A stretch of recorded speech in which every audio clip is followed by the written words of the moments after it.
Hello and welcome to the Better Podcast. It's your host, Oroluwani. This has been a really great year. Throughout the year 2025, we learned so much. We had so much gist, so many people telling us different stories. So we're going to do a full year recap. We have 10 lessons that you can take into the year 2026, learning from the year 2025. Let's go! You are a big deal, right? There's a level of, permit my use of word, there's a level of pride you must have about yourself, right? You must see yourself as someone that is going to blow one day. You must see, and you must carry yourself that way, right? I know that on the long run, now when we compare our childhood with where we are now, when we were children, we used to say, I'm going to be this, I'm going to be that. You get. And then as you keep growing, you notice that those aspirations, they keep depreciating. Yes. What is actually happening is challenges keep coming our way and they keep diminishing. They go to reality check. They keep diminishing the aspirations that we have, right? But we must constantly have it at the back of our mind that you're not going to be a champion if you don't fight a war. Number two, is to understand that challenges are going to come your way. Another one is enjoy the journey. Enjoy life. Yeah.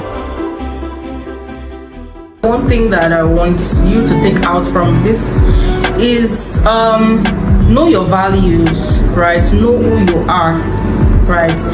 If you don't know who you are right now, you can actually sit down, take a break, think around where you're coming from, where you are now, and then think around where you want to be. Then from there, you can now begin to couch your values will definitely start coming out from that. That's when you know where you're going to. Then you write out those things and then think around how to get there. Go back to your maker, right? It's just like buying a spoon and you're using the spoon to pound yam. Right? It doesn't make sense. It might do the work, but eventually that's not what that spoon was made for, right? But when you go back to the manual, then you are able to understand what your true purpose is and connect to it. Because honestly, anything that you're doing outside of the purpose of God, right, is Jara. You're just wasting time. Eventually you come back. So that's like the first thing, because I kept asking God, I want to know what my purpose is. I want to know what my purpose is. And fine, even though he did not expressly come and say your purpose but I just found out that in the little experiences, in the daily encounters, the people that I was meeting, the kind of conversations I was having, even the teams that he brought me to, he was just making everything align. So that's the first step.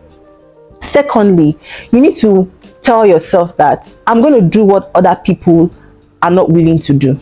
And that's one thing that I always like to say to myself. Anything anybody says, you cannot do this thing, or anything that I'm scared of, I would do it. And I found out that those things that I was scared of doing, maybe imposter syndrome, when I eventually do them, I'm like, oh my God. So this is what the devil wanted to deny me of. And it still goes back to that initial response I gave when I said that you are an ambassador of somebody, right? So you should always strive to make that person proud. Always strive to make God proud. Let people see you and be like, they see light.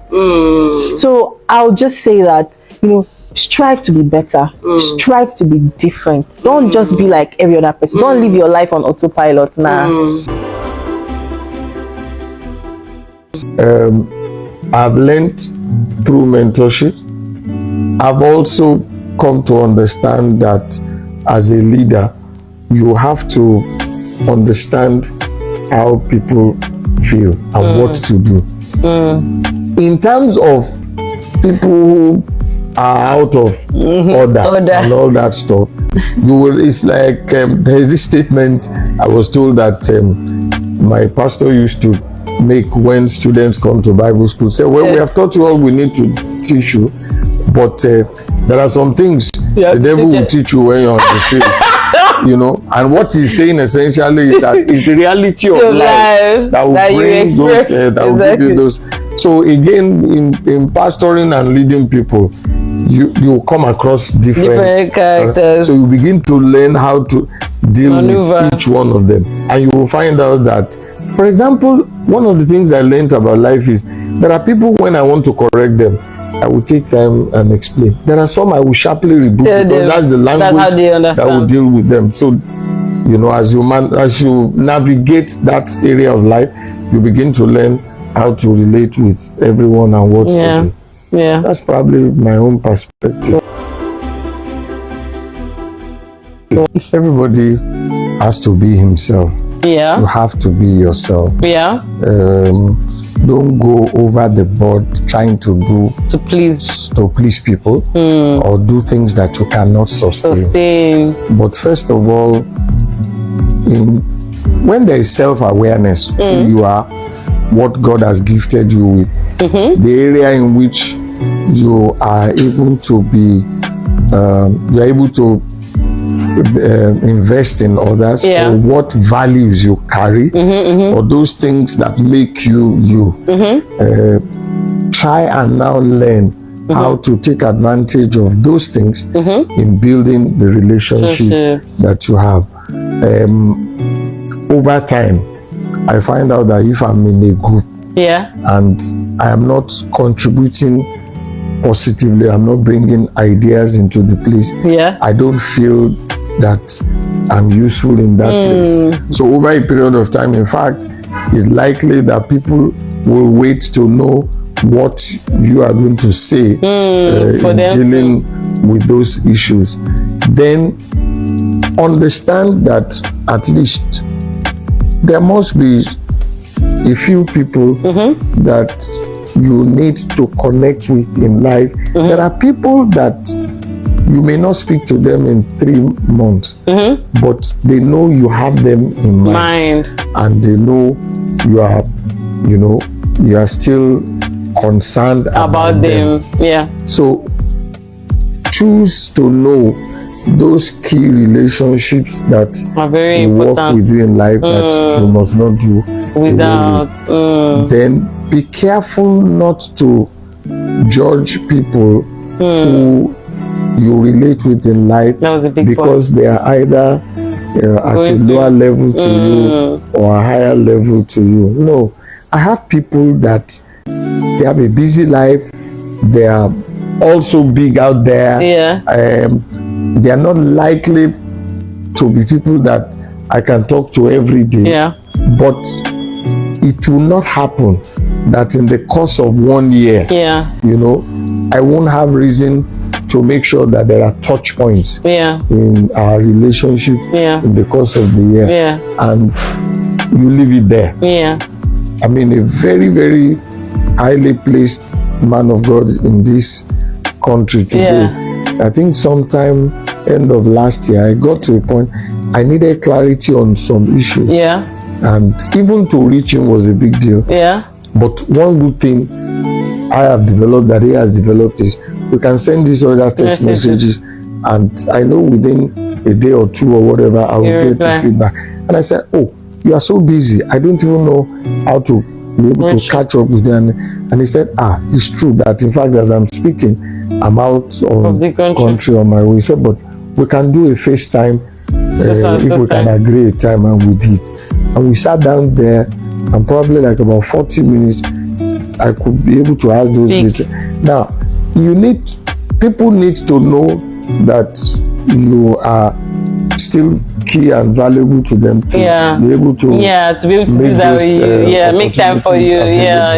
So, and as much as you need people also need you. And so everywhere you are, there will be a balance in those areas.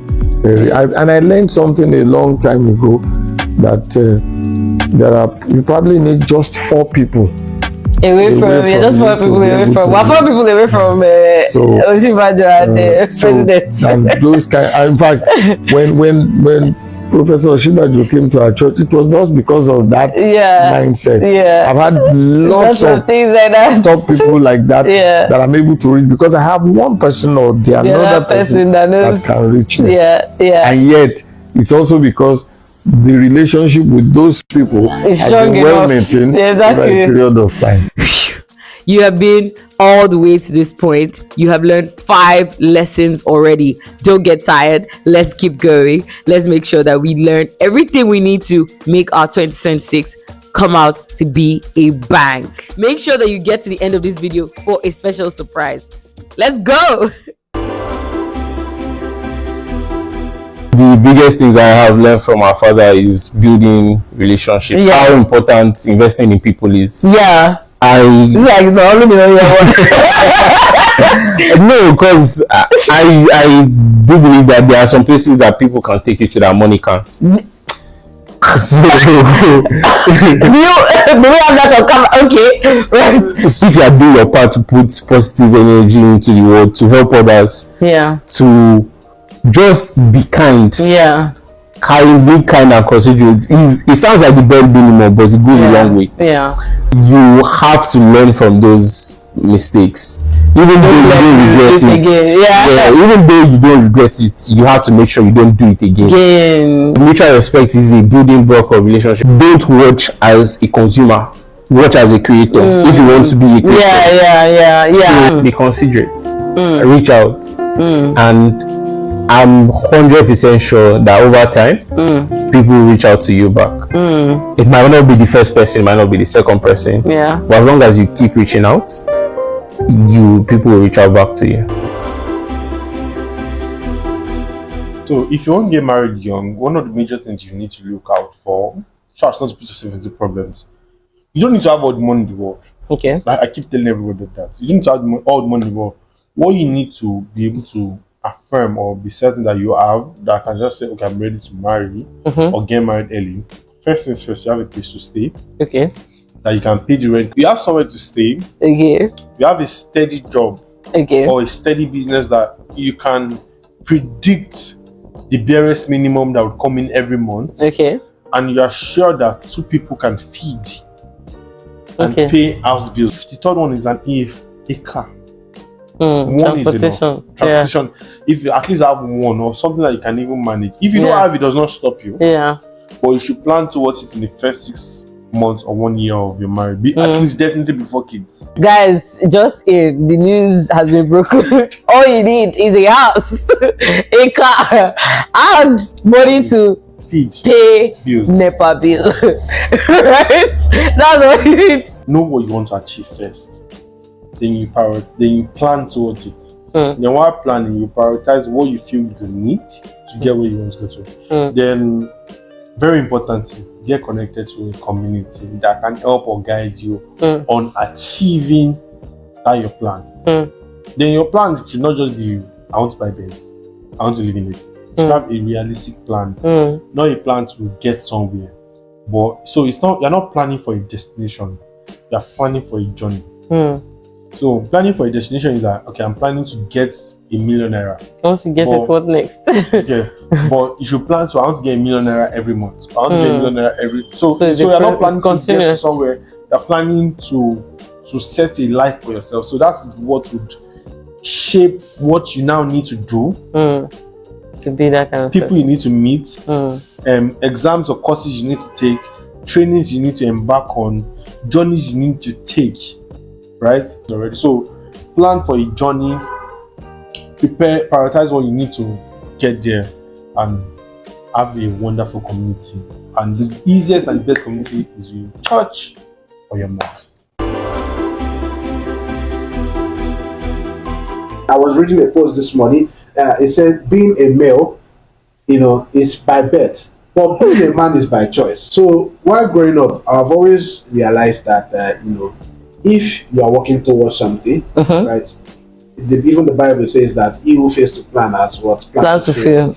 And if you have a plan and which is the starting point for not failing, but for you to be able to continue with that plan, you need to be disciplined. If I'm working on something, I will tell my close people, and they will ask you about it. Them to like what I left halfway, right? So I always want to show up and give results, and the only way you can give results is through being disciplined, through whatever you're doing, showing up every day, and so at least it has formed me as a man, actually. So the moment you see that there's a competitor doing that business, it means that there's It's a market viable. here. It's viable, right? Yeah. And it's also an opportunity for you to learn and look at how these people are doing it, Yeah. and how you can be better than them. What you have to do and what you should do is inside you. I'll refer again to the Bible. When God was speaking to Moses, he didn't give Moses a staff. It was what he already had before. It was the staff in his hand. So whatever you need to succeed is in you. Just figure that out, and that can be through praying. And in every aspect of your life, trust me, there's always going to be pain. And we are not who we are by what we do or what we've come to. How we respond to those challenges. So there's something my wife usually says about me. This is the first time I'm accepting it. And I would love you to adopt that into your life. Okay. Hey, you. Be a doer.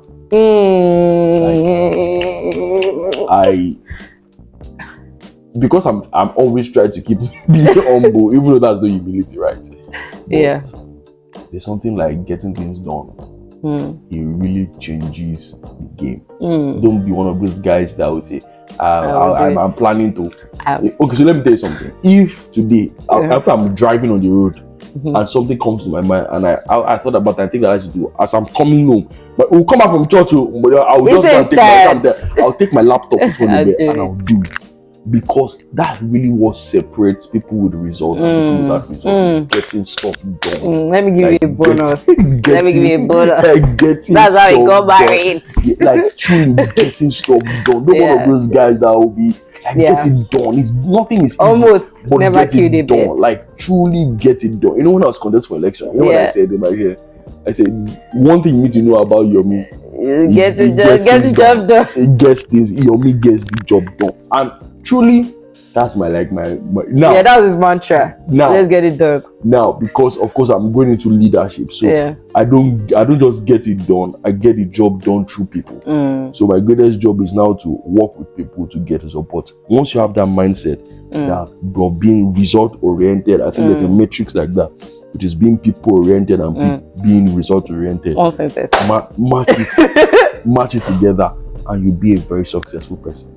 And success is not just about money, because I wouldn't say that I have all the money in the whole world. But success in terms of achieving goals, getting results, winning with God, winning with men. That's how to make it happen. Making heaven.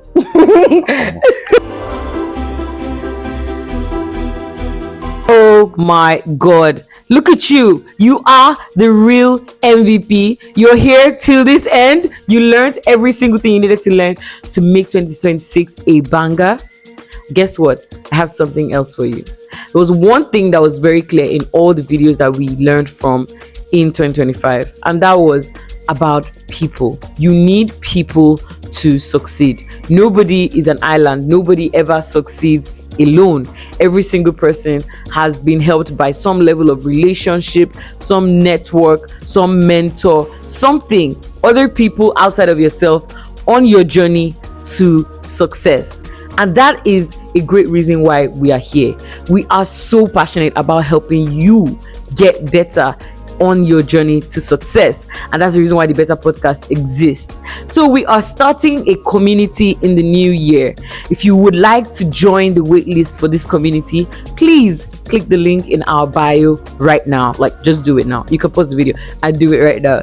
Thank you for joining us on this journey. Let's make sure that 2026 is even better than this year. Ciao.